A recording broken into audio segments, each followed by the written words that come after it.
ទី3នៃកបិលមហាព្រំដែលចុះមករក្សាភពផែនដីនាឆ្នាំថ្មីនេះជួយថែរក្សាពុទ្ធបរិស័ទទាំងអស់ឲ្យបានសេចក្តីសុខសេចក្តីចម្រើនកុំបីឃ្លៀងឃ្លាតឡើយសា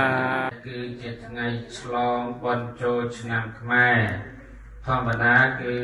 ថ្ងៃ13 14 15ប៉ុន្តែដោយសារពុទ្ធបរិស័ទប្រជាជនយើងនៅទីនេះ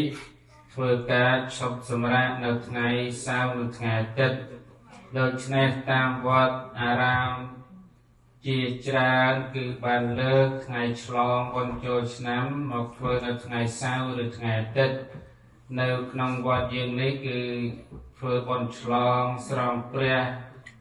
នៅថ្ងៃអាទិត្យទី19ដែលអស់លោកបានអញ្ជើញមកគោរពធ្វើនៅទីនេះស្រាប់ហើយនៅក្នុងពិធីបុណ្យចូលឆ្នាំថ្មីប្រពៃណីយើងមានទម្លាប់ថ្ងៃឆ្លងគឺថ្ងៃស្រង់ព្រះគឺជាទំនៀមទម្លាប់តាំងពីបុរាណមកគឺពិធីសុំខមាទោសនិងឲ្យអភ័យទោសដល់គ្នាទៅវិញទៅមកដោយជានៅក្នុងឱកាសនេះលោកអាចារ្យក៏ដឹកនាំពុទ្ធបរិស័ទដើម្បីសុំខមាទោសចំពោះព្រះសង្ឃក្រែងលោបរិស័ទផ្លាំងផ្លាត់សតិស្មារតីដោយប្រការណាមួយពូលប្រមាថមើលងាយដល់ព្រះពុទ្ធព្រះធម៌ព្រះសង្ឃជាដើមគាត់ក៏បានសុំពោលលាខមាទោសបើសិនជាគាត់បានផ្លាំងផ្លាត់ដោយប្រការណាមួយសូមឲ្យព្រះពុទ្ធព្រះធម៌ព្រះសង្ឃខន្តីអភ័យទោសអធ្យាស្រ័យឲ្យអភ័យដល់ពួកគាត់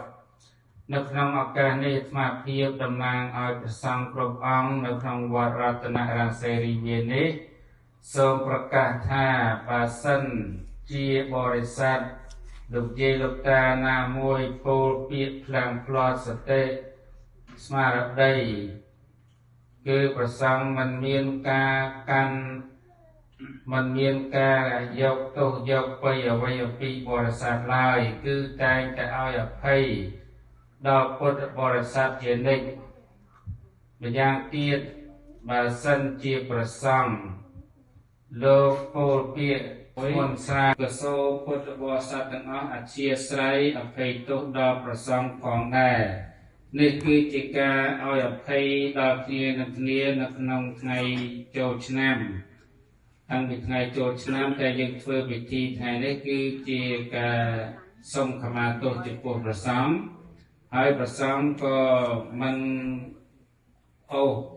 ទោសដំណើរអ្វីអំពីបរិស័ទដែរហើយព្រះសង្ឃក៏បានគ្នាគឺបើសិនជាព្រះសង្ឃផ្លាំងផ្លាត់ដោយប្រការណាមួយពុទ្ធបរិស័ទក៏អធ្យាស្រ័យដល់ព្រះសង្ឃដូចគ្នាព្រោះនេះគឺបញ្ជាក់ថាទំនៀមរបស់ខ្មែរយើងគឺមានការឲ្យអភ័យគ្នានៅក្នុងថ្ងៃចូលឆ្នាំខ្មែរហើយនៅក្នុងឱកាសបុណ្យចូលឆ្នាំថ្មីប្រពៃណីជាតិខ្មែរយើងនេះដោយដែលព្រះមហាថាយលោកបានចម្រើនពរញោមរឿយតាំងពីថ្ងៃដំបូងមកហើយថាយើងធ្វើតាំងពីថ្ងៃទី1តាំងពីថ្ងៃទី12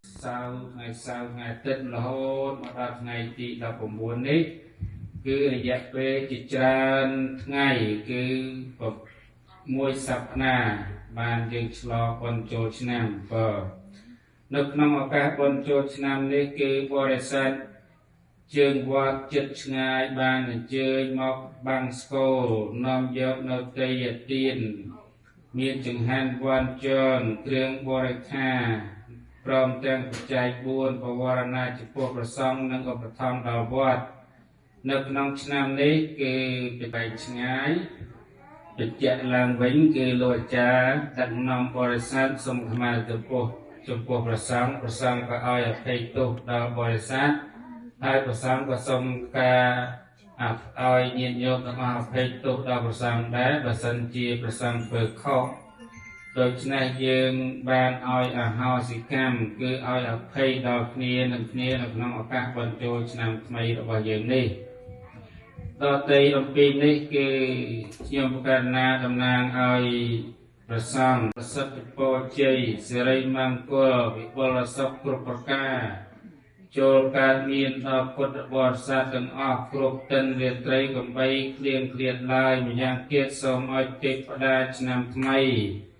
នាង